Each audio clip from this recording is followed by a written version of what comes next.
बिस्मिल्लाहिर्रहमानिर्रहीम। अस्सलाम वालेकुम नादरीन, आप यूट्यूब चैनल देख रहे हैं। मैं इमरान खान हूँ। नादरीन, पंजाब में एक बदतरीन सैलाबी सूरत हाल बनी हुई है। पंजाब के 3 ऐसे दरिया हैं जहाँ पे पानी बहुत बड़ी मिकदार में आया और ये इंडिया की सरजमीन से पानी पाकिस्तान में दाखिल हुआ है। इनमें 2 दरिया वो हैं सिंध तास मुआहदे के मुताबिक उनका पानी भारत का हक है, वो उस पानी को रोक सकता है, वहाँ पे वो डैम्स बना सकता है। तो भारत ने वहाँ से पानी छोड़ा है और ये हो सकता है, यानी भारत के लिए ये तो लाजिम था कि इसका पानी वो रोक सकता है, ये तो उसको हक था, लेकिन ये वो बाउंड नहीं था कि वो इस पानी को नहीं छोड़ेगा। हाँ, ये ज़रूर था कि भारत जब पानी को छोड़ेगा तो वो आगाह कर देगा, जी हम पानी छोड़ रहे हैं तो पानी आ रहा है। तो भारत ने कुछ जगहों पे आगाह भी किया। ऐसा नहीं है कि भारत ने बिल्कुल पाकिस्तान को इत्तला नहीं दी और पाकिस्तान को अंधेरे में रखा है, लेकिन ये बारिशें एकदम हुई हैं और बहुत ज़्यादा बारिशें हुई हैं और गुज़िश्ता चंद दिनों से इसकी प्रेडिक्शन मौजूद थी। यानी 19 तारीख को मुझे अच्छी तरह याद है कि ओन अब्बास साहब ने असम्बली में खड़े होकर ये बात बताई थी, सेनेटर ने, कि सैलाबी सूरत हाल पैदा हो रही है और उनके अंदाजे के मुताबिक जनूबी पंजाब और सिंध 1 सितंबर तक डूब जाएंगे और वहाँ पे सूरत हाल बहुत ख़राब हो जाएगी। तो हुकूमत को होश के नाखून लेने चाहिए और उस तरफ तवज्जो देनी चाहिए। तो इसका आइडिया तो था। महकमा मौसमियात जो काम कर रहा था, जो बैनुल अक़वामी रिपोर्ट्स आ रही थी, वो ये बता रही थी कि यहाँ पे इस रीजन में अनएक्सपेक्टेड रेन्स होंगी, बहुत तेज़ी से बारिशें होंगी, क्लाउड बर्स्ट होंगे और ये जो पानी है ये नीचे की तरफ आएगा और अब वो पानी कश्मीर की तरफ से निकल के नीचे आ रहा है। इसमें जो भारत से पाकिस्तान में पानी दाखिल हुआ दरिया सतलुज में, उसने बहुत बड़ी तबाही फेरी है। पसरूर हो या कसूर हो या आगे बहुत सारे देहात हैं, ये लगभग सैकड़ों देहात हैं जो ज़ेरे आब आ गए हैं और यहाँ पे बहुत नुकसान हुआ फसलों का, क्योंकि ये सारा जो एरिया है ये पंजाब की फूड बास्केट है। यानी अगर मैं आपको ये बताऊं कि बहावल नगर तक डूब गया है तो ये बिल्कुल दुरुस्त इतला है कि बहावल नगर में भी बहुत सारे जो देहात हैं वो पानी से भर गए हैं और फसलें तबाह हो गई हैं। किसानों के ट्यूबवेल तबाह हो गए, उनकी फसलें तबाह हो गई, उनकी जो खड़ी फसलें हैं उनमें पानी घुस गया है। मशीनरी जो किसानों की है बहुत कीमती, वो तबाह हो गई है। मवेशियों का बहुत नुकसान हुआ। यानी इस दरिया में बहते हुए बेशुमार हमने देखा कि मवेशी आ रहे हैं और उनमें से बहुत सारों की लाशें हैं जो दरिया में बह रही है। अब एक एक जानवर जो है वो भी बहुत लाखों रुपए का है। मवेशी बड़े कीमती है लेकिन उनका नुकसान हो रहा है। दरिया रावी, इसमें बड़े अरसे के बाद इतनी तुगयानी देखी गई है और रावी का पानी पूरा करने के लिए हम दरिया चनाब से लेकर आते थे पानी, लेकिन रावी में जब भारत ने पानी छोड़ा तो ये साइफन के पास से नीचे, आप पहले तो आप शुरू हो जाए ना ऊपर नारोवाल वाली साइड से, तो बड़ा खौफनाक वहाँ पे सैलाब था। जस्सड़ वाली साइड पे बड़ा खौफनाक सैलाब था। फिर ये काला शकाकू की तरफ आता है नीचे से, फिर ये लाहौर से गुजर के आगे जाएगा हेड बल्लो की और वहाँ से फर्दर आगे की तरफ मूव करेगा, दरिया सिंध की तरफ जाएगा पंजाब को क्रॉस करता हुआ। तो यहाँ पे एक सैलाब है, सिर्फ 1-2 जगहों को छोड़ के बाकी जगहों पे दरमियाने दर्जे का है और 1-2 जगह पे एक खतरनाक सैलाब है। जो सबसे ज़्यादा मुश्किल सूरत हाल बनी है वो दरिया चनाब में बनी है। अब ये पानी का जो है ना, मुकम्मल पाकिस्तान का हक है इस पानी पर, इसमें भारत पानी रोक नहीं सकता। हुआ ये है कि अगर भारत पानी ना रोकता तो ये फ्लो के साथ पानी आता रहता और काफ़ी दिनों में ये पानी गुजरता। भारत ने दरिया चनाब के ऊपर बंद बांध के पानी कई जगह पे रोका हुआ है। ये जो गैर कानूनी काम भारत ने किया है, सिंध तास मुआहदे की खिलाफ वर्जी की है, वो पानी जब वहाँ पे जमा हो गया और फिर जब बारिशें बहुत ज़्यादा हुई तो भारत ने ना सिर्फ वो बारिशों का पानी आया पाकिस्तान में, बल्कि भारत ने वो बंद खोल दिए और उनकी वजह से अनएक्सपेक्टेडली बहुत बड़ी मिकदार में पानी पाकिस्तान में दाखिल हुआ और अब तक जो इलाके डूबे हैं मैं उनकी तफसीलात आपको, सियालकोट, वजीराबाद, पसरूर, नारोवाल, कसूर, पाकपतन, मंडी बहाउद्दीन, ये कादराबाद, हेड कादराबाद है वहाँ पे एक, और उससे पहले कुछ देहात हैं। तो हेड कादराबाद को बचाने के लिए कि ये हेड टूट जाएगा और इसके ऊपर बहुत दबाव बढ़ रहा है, तो 2 जगह पे धमाके किए गए और मंडी बहाउद्दीन की जानिब पानी छोड़ा गया। वहाँ बहुत फसलें तबाह हुई हैं, लेकिन हेड कादराबाद को बचाने के लिए ये करना पड़ा वहाँ पे। फिर उसके बाद मुख्तलिफ और जगहों पे बंद तोड़े जा रहे हैं। बहावल नगर भी डूब गया है, किसानों की मशीनरी, खड़ी फसलें। अब ये जो नुकसान है ये अरबों रुपए का है। क्या ये नुकसान पूरा किया जाएगा, बड़ा सवाल ये है। तो ऐसा माजी में तो नहीं हुआ कि किसानों का और जो गरीब देहाती हैं उनका नुकसान पूरा किया जाए। सिर्फ चंद जगहों पे हमने देखा, लाहौर में या 1-2 और शहरों में, कि थोड़ी सी एक्टिविटी इंतज़ामिया ने दिखाई और कहीं पे वो हूटर शूटर चलाए, उन्होंने बाजे बाजे बजाए और उन्होंने बताया जनाब कि वो अलर्ट हैं, वो काम करना चाहते हैं। 1-2 जगह पे टिकटॉक्स वगैरह बनी है, ब्यूरोक्रेसी के लोग गए जाके उन्होंने बनाई है, लेकिन ओवरऑल अगर आप पंजाब की बात करें तो देहातियों को अकेला छोड़ दिया। 90% डूबने वाले लोगों तक पहुंचा ही कोई नहीं। जो 90% से ज्यादा लोग हैं, मैं जिम्मेदारी के साथ आपको कह रहा हूं, जो रिपोर्टें पूरे पंजाब से आ रही हैं, लोग ये बता रहे हैं कि कोई आया ही नहीं हमारे पास, अभी तक किसी ने हमें पूछा ही नहीं, ना कोई अलर्ट जारी हुआ, ना मसाजिद में ऐलान हुए, ना हमें बताया गया कि हमारे साथ क्या होगा। बस अचानक आनन फानन पानी आया और लोग अपने मवेशी, अपनी कीमती चीजें छोड़कर वहां से जाने बचाकर भागे और बहुत बड़ी तादाद में लोग, उनकी एवैक्यूएशन हुई है उनके इलाकों से। तो लोगों ने अपनी मदद आपके तहत जो है वो इनखला किया है। पेशगी इतला ना देने की वजह से या पेशगी कोशिशें ना करने की वजह से जो माल मवेशी का नुकसान है, मेरे ख्याल में वो अब तक का सबसे बड़ा नुकसान है। बहुत बड़ी, यानी फसलों का नुकसान तो सबसे बड़ा होता ही है कि खड़ी फसलें तबाह हो जाएं, किसान का सारा पैसा डूब जाता है। वहां जो ज़रूरी मशीनरी है वो तबाह हो जाए तो किसान का पैसा डूब जाता है और उनको रिपेयर करने में, ठीक करने में बाद में बहुत सारी कंडम हो जाती है, तो वो आपका बहुत पैसा लगता है उसमें। तो अरबों रुपए का किसानों का एक एक इलाके में नुकसान हुआ है। अब ये नुकसान तो हुकूमत पूरा नहीं करती, ना पहले कभी इन्होंने पूरा किया है, लेकिन सैलाबी सूरत हाल बड़ी खौफनाक है। कुछ जगहों पे टिकटॉक बनाने के अलावा किसी भी जगह पे कोई मदद लोगों की नहीं की गई। मनाजिर हमने कुछ इस तरह के देखे कि जो सरहदी बाढ़ है इंडिया और पाकिस्तान के बीच में, जो इंडिया ने लगाई हुई है एक पूरी बाढ़, इंडिया ने ये बाढ़ लगाई थी और अपनी सरहद के अंदर लगाई थी। पाकिस्तान कहता था ना लगाएं, लेकिन इंडिया ने इसको लगाया और वो इसलिए लगाया कि वो ये चाहते थे कि इंडिया और पाकिस्तान के बीच में जो मूवमेंट है पंजाब में, दोनों पंजाब के बीच में आज़ादाना मूवमेंट वो ना हो सके। इंडिया को लगता था कि पाकिस्तान के साथ जितनी इंटरेक्शन होगी इंडियन पंजाब की, खालिस्तान बनने के इम्कान उतने बढ़ेंगे। तो उन्होंने पाकिस्तान और इंडिया के बॉर्डर के साथ साथ हत्ता के लाइन ऑफ कंट्रोल पे और वर्किंग बाउंड्री पे हर तरफ उन्होंने एक बाढ़ लगा दी है इंडिया ने। वो बाढ़ जो है वो भी पानी में डूबी हुई है, तो एक एक 1.5 फुट कहीं से बाहर नजर आ रही है। बाकी वो सारी बाढ़ जो इंडिया ने लगाई वो भी पानी में डूबी है। अब अंदाजा करें, ये 13 फुट 15 फुट की जगह से इतनी ऊंची ये बाढ़ है और वो खुश्क इलाका है, वो कोई दरिया के अंदर नहीं है। तो वहां पे जो है वो बाढ़ भी डूबी हुई है। ये इतना ज्यादा पानी आया, बारिशें इतनी अनएक्सपेक्टेड हुई हैं क्लाइमेट चेंज की वजह से। फिर दूसरा ये है कि पाकिस्तान के पास ऐसा कोई मैकेनिज्म नहीं है कि पाकिस्तान इजाफी पानी को स्टोर कर सके। यानी बहुत सारे डैम जो पाकिस्तान को बनाने चाहिए थे, पाकिस्तान ने बदकिस्मती से वो डैम नहीं बनाए। अब इमरान खान के 3 साल बिना डाल दें मौजूदा एस्टेब्लिशमेंट के, जनाब इमरान खान ने 3 साल में डैम नहीं बनाए, 3 साल में नहीं बनते डैम। हालांकि इमरान खान साहब को जो हुकूमत मिली तो उन्होंने बहुत सारे डैम शुरू किए, लेकिन जो एक्चुअली डैम बनता है वो तो डैम बनने में 10 साल 15 साल कम से कम इतना टाइम लगता है बड़े डैम बनने में। और इमरान खान साहब को तो 3 साल होश ही नहीं आने दी, बीच में कोरोना वायरस भी आ गया 1.5 साल, और इसके बावजूद उन्होंने बहुत सारे पानी जखीरा करने के स्टोरेज बनाए। खैबर पख्तूनख्वा में बहुत सारी मिसालें आपको मिलती हैं, हत्ता कि वो पंजाब में भी काम करना शुरू करने लगे थे, लेकिन फिर जो उनके साथ हुआ वो आप सब अच्छी तरह जानते हैं। अब हमारे पास एक तरबेला और मंगला के अलावा डैम नहीं है बड़ा कोई। हमें बड़े डैम्स बनाने थे जो हमने नहीं बनाए।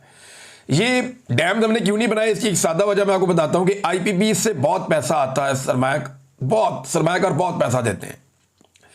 ये जो आईपीपी होते हैं ना, इन्हें आप कहते हैं ये बिजली बनाने के किराए के कारखाने। ये जो बिजली बना के बेचते हैं ना, तो सरकार इनको पैसा देती है बिल की मद में। अब आईपीपी की वजह से पाकिस्तान में बिजली बहुत महंगी है, बहुत महंगी है। इतनी महंगी है कि आप 1 यूनिट इस्तेमाल करें तो आपको 3 या 4 यूनिट के पैसे देने पड़ते हैं, और वो भी कई गुना ज्यादा पैसे देना पड़ते हैं। यानी बिजली वैसे महंगी हो गई और वो भी आप 3 गुना ज्यादा पैसे दे रहे हैं, और कैपेसिटी पेमेंट आप दे रहे हैं, इजाफी पैसा दे रहे हैं। जो बिजली वो नहीं बना रहे वो पैसा भी आप उनको दे रहे हैं। तो इसमें आईपीपी में कमीशन बहुत बड़ा होता है। एस्टेब्लिशमेंट भी लेती है, हुक्मरान भी लेते हैं, सियासतदान भी लेते हैं, ब्यूरोक्रेट्स भी लेते हैं, सारे अपना अपना कमीशन निकालते हैं। हर किसी की जेब में अरबों रुपया जाता है। तो ये अरबों रुपया कमाने से उनको फुर्सत नहीं थी। अगर वो डैम्स बनाते तो ये अरबों रुपए की दिहाड़ियां बंद हो जाती। लिहाजा उन्होंने डैम बनाने के बजाय आईपीपी लगाने पसंद किए। पाकिस्तान की जरूरत थी 20,000 22,000 मेगावाट, लेकिन इन्होंने आईपीपी लगाए 45,000 मेगावाट के। वजह क्या है? वजह यह है कि जितने ज्यादा आईपीपी लगाएंगे उतना ज्यादा कमीशन मिलेगा, और ज्यादातर आईपीपी भी अपने फ्रंटमैनों के जरिए से लोगों ने लगवाए हुए हैं। यानी वो पैसा भी अपनी जेब में जाता है, कैपेसिटी पेमेंट का, कमीशन का पैसा भी अपनी जेब में जाता है। लिहाजा डैम बनाने तो इनके लिए नुकसान का सौदा था कि अगर डैम बनाएंगे तो ये पैसा कौन कमाएगा, तो डैम इन्होंने नहीं बनाए। हत्ता कि मैं आपके सामने एक जिम्मेदारी के साथ बात कर रहा हूं कि जितना पैसा, ये डाटा निकाल के मैं आपके सामने रख दूंगा, थोड़े दिन पहले हम इस पर रिसर्च कर रहे थे तो ये बात मुझे याद रह गई, लेकिन डाटा मेरे पास मौजूद है, हमने इसको नोट किया हुआ, आपके साथ मैं शेयर करूंगा कि जितना पैसा आपने कैपेसिटी पेमेंट में अदा किया ना, यानी जितना पैसा आपने इजाफी दे दिया है आईपीपीज को, जो बिजली उन्होंने नहीं बनाई आपने फिर भी उनको पैसा दे दिया है, जितना इजाफी पैसा आपने आईपीपीज को दे दिया है उतने पैसे में बड़े डैम्स बन जाते हैं पाकिस्तान में और काफी ज्यादा पाकिस्तान का भला हो जाता है। एक पाकिस्तान में बहुत बड़ा प्रोजेक्ट जिसके ऊपर कागजी कार्रवाई हो चुकी थी, कालाबाग डैम को तो मुतनाज़ कर दिया गया, लेकिन तरबेला से भी कोई 7-8 गुना बड़ा एक डैम दरिया सवां पे बनाया जा सकता था और ये वो डैम होता जो बहुत बड़े पैमाने पर पाकिस्तान को सैराब करता। पाकिस्तान की बेशुमार ऐसी ज़मीन है जो बंजर पड़ी है, वो सारी ज़मीन सैराब हो जाती और पाकिस्तान का बहुत भला हो जाता। ये जो डैम है ये बहुत ज़बरदस्त इसकी लोकेशन है, मोटरवे से आपको नज़र भी आ जाता। दरिया सवा के ऊपर एक पूरा मुकाम है जहां इसको बनाया जा सकता था और ख़तरनाक सैलाब से बचाने के लिए ये एक बेहतरीन चैनल हो सकता था। यानी जब भी कभी तरबेला में पानी ज़्यादा हो जाता या दरिया सवा में तो या नहीं आती, या मंगला की तरफ करना होता आपको, या किसी जगह पे आपको ऐसा लगता कि कोई और कहीं प्रेशर बढ़ रहा है, तो आप पानी को जो है बड़े आराम से शिफ्ट कर देते दरिया सवा की तरफ और फिर आप बहुत सारी जगह अवॉइड करके आप पानी जो है वो आराम से इस्तेमाल कर देते बाद में। लेकिन पाकिस्तान ने ये डैम भी नहीं बनाया। हालांकि ये डैम इतना महंगा नहीं बनता था। मेरे पास एक दफ़ा कुछ टेक्निकल लोग आए थे और उन्होंने आकर मुझे इसकी सारी ब्रीफिंग दी थी। उन्होंने बताया था कि ये डैम पाकिस्तान में बनना चाहिए और अगर ये डैम बन गया तो सॉल्ट रेंज के साथ साथ पूरा जो पंजाब का, अपर पंजाब का इलाका है, वो सारा ना सिर्फ बेहतरीन तरीके से सैराब हो जाएगा बल्कि जो सैलाबों के बड़े बड़े खतरात हैं वो बड़े लंबे अरसे तक के लिए टल जाएंगे और सैकड़ों साल तक पाकिस्तान को फायदा होगा। लेकिन वो डैम नहीं बनाया गया, बदकिस्मती पाकिस्तान की। अब नाज़रीन, सैलाब जाएगा किस तरफ, ये बात आप याद रखिएगा कि ये सैलाब अल्टीमेटली पहुंचेगा दरिया सिंध में और ये सारे दरियाओं का पानी जाकर पाकिस्तान का इकट्ठा होता है दरिया सिंध में, जनूबी पंजाब। तो जनूबी पंजाब में सैलाब आ सकता है, लेकिन अभी आपके पास 2 दिन या 3 दिन बाकी हैं। एटलीस्ट जब आप ये वीडियो सुन रहे हैं तो 2 दिन तो है हुकूमत के पास कि 2 दिन के अंदर वहाँ के लोगों को चाहिए कि वो जो दरिया के करीब रहते हैं या जो कच्चे के इलाकों में रहते हैं सिंध में, वो तमाम लोग अपने आप को महफूज करें, क्योंकि बारिशों का एक नया स्पेल भी होने जा रहा है 31 अगस्त से और इससे पहले जो है वो ये सैलाबी पानी वहाँ पहुँचेगा तो सूरत हाल फिर आउट ऑफ कंट्रोल भी हो सकती है। अल्लाह करे नुकसान ना हो, लेकिन जो दिखाई दे रहा है या जो अब तक आदाद शुमार आ रहे हैं पानी के बहने के, ये पानी सारा उस तरफ जा रहा है और जनूबी पंजाब और सिंध ये शदीद खतरे में होंगे। जुल्फ़िकार अली भुट्टो जूनियर का एक स्टेटमेंट आया और जूनियर ने यह कहा कि लोग अपने आप को खुद बचाएं, पंजाब में सैलाब आ चुका है, बहुत सारे इलाके जो हैं वो डूब गए हैं, हमें उसका बड़ा अफसोस है।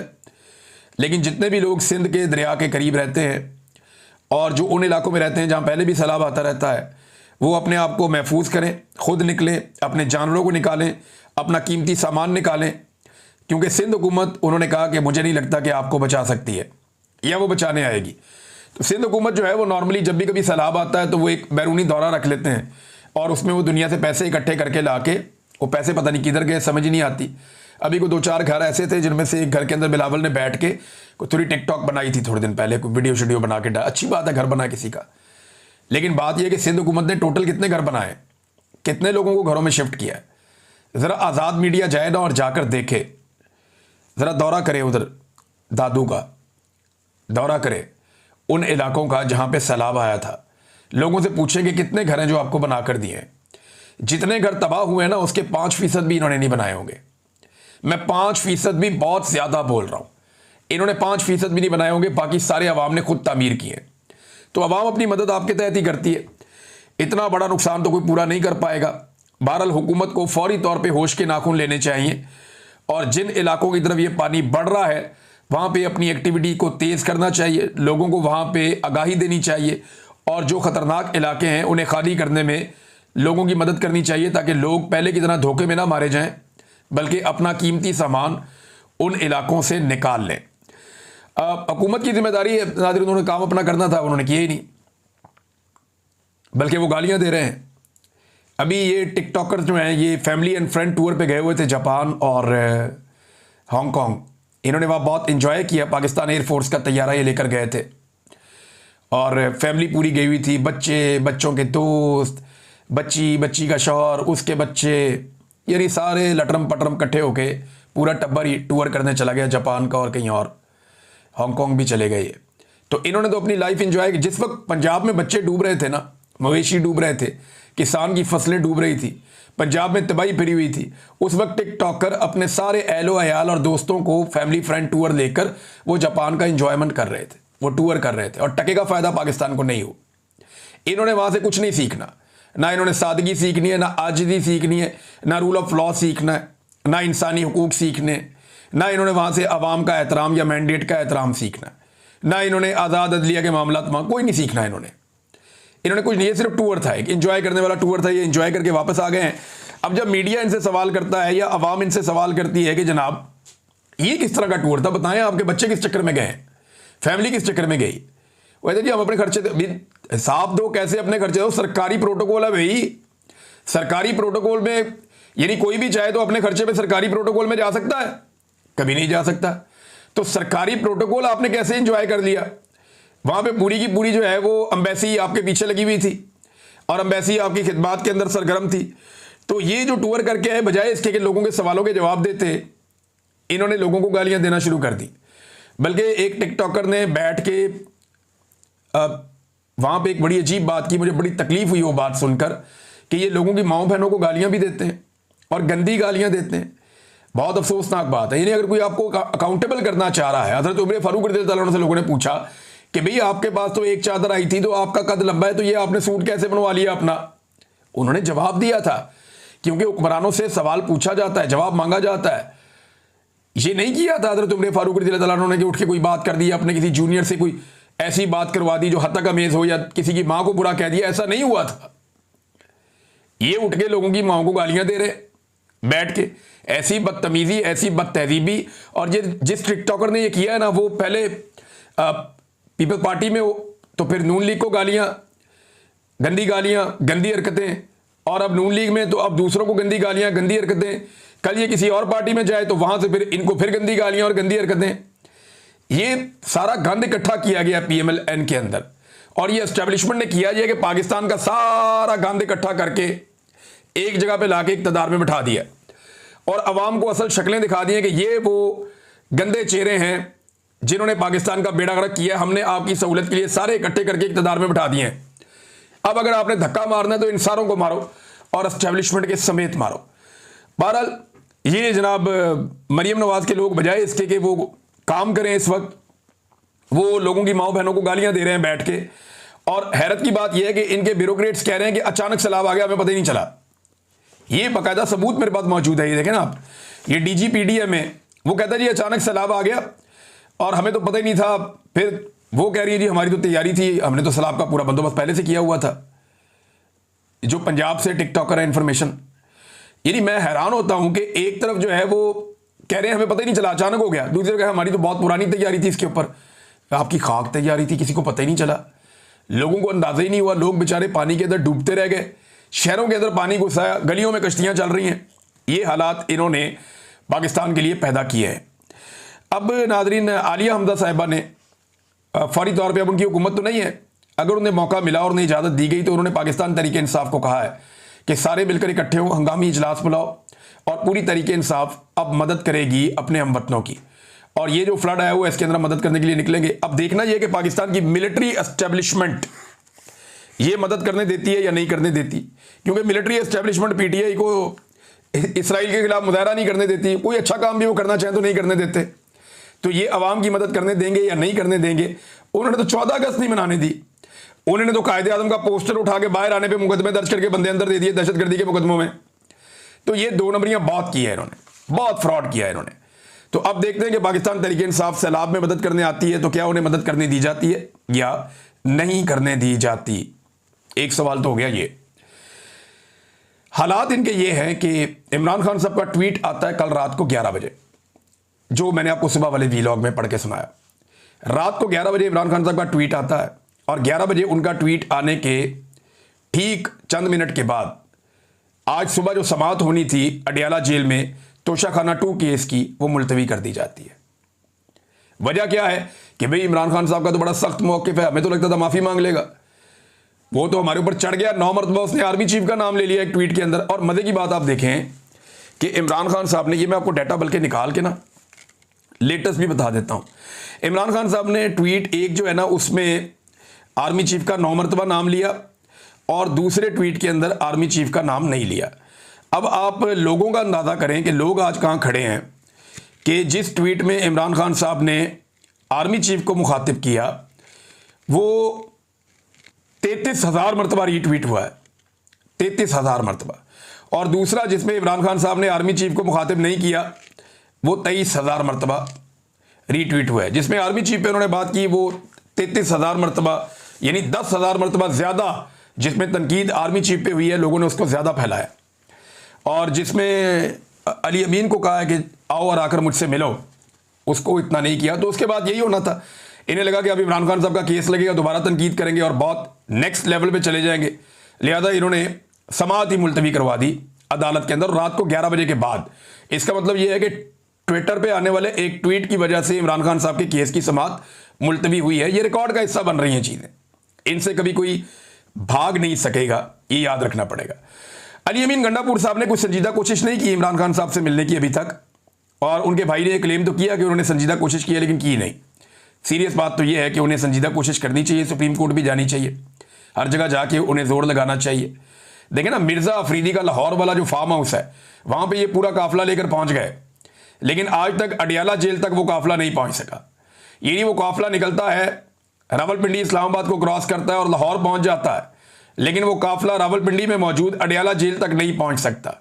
कई मरतबा MPA और MNA ने कहा जी हम सारे इकट्ठे होकर वहाँ पर आएंगे बाजमात, लेकिन आज तक ये वहाँ पे नहीं जा सके, कोई दबाव नहीं बढ़ा सके। मैं आपको ये शर्तिया कहता हूँ कि अगर अली अमीन गंडापुर साहब चाहें कि इमरान खान साहब से उनकी मुलाकात करवाई जाए तो 48 घंटे बहुत ज़्यादा हैं, उससे पहले मुलाकात हो सकती है। और भाई सूबा का वज़ीर आला कोई अर्दली नहीं लगा हुआ, सूबे का वज़ीर आला है। अब अर्दली बनना चाहे तो अपनी मर्जी है, लेकिन सूबे का वज़ीर आला है वो कोई ऐसे ही वो छोटा मोटा चपड़ासी नहीं है, सूबे का वज़ीर आला है, उसके पास इख्तियारात है और बड़ी तगड़ी पार्टी है, बहुत लोग हैं। अगर वो चाहे तो 48 घंटे के अंदर मुलाकात कर सकता है अली अमीन गंडापुर, लेकिन मुझे नहीं लगता कि वो इमरान खान साहब से मुलाकात करने में संजीदा है। देखें ना, जो संजीदा थे उनकी मुलाकात हो गई। अलीमा खान ने कई महीने जोर लगाया, बार बार गिरफ्तार हुई, बार बार हिरासत में लिया गया, उनको तशद्दुद का निशाना बनाया गया, उन्हें तकालीफ दी गई, लेकिन वो डटी रही, उसकी मुलाकात हो गई। अली अमीन गंडापुर इससे 10% भी एफर्ट करते तो मुलाकात हो जाती, लेकिन मुझे नहीं लगता कि वो इमरान खान साहब को इस वक्त शायद फेस करना चाह रहे हैं। हाँ, मजबूरन उन्हें करना तो पड़ेगा अब आने वाले दिनों में। नाज़रीन, पब्लिक अकाउंट कमेटी जो है वहाँ से जो चेयरमैन है जुनैद अकबर साहब, उन्होंने भी इस्तीफ़ा दे दिया। पाकिस्तान तहरीक इंसाफ के बाकी लोगों ने भी कायमा कमेटियों से इस्तीफ़े दे दिए इमरान खान साहब के कहने के ऊपर। और ये एक बड़ा फैसला है इमरान खान साहब का कि सिस्टम की जितने बेनिफिट्स हैं वो छोड़ दिए जाएँ। बल्कि जुनैद अकबर साहब ने और बड़ी सख्त बातें की हैं, वो क्योंकि सैलाब की सूरत हाल है, इस पर बात कर रहे हैं। अगले वीलॉग में आपको बताऊँगा। अब तक के लिए इतनी, अपना ख्याल रखिएगा, अपने चैनल का भी। अल्लाह हाफ़िज़।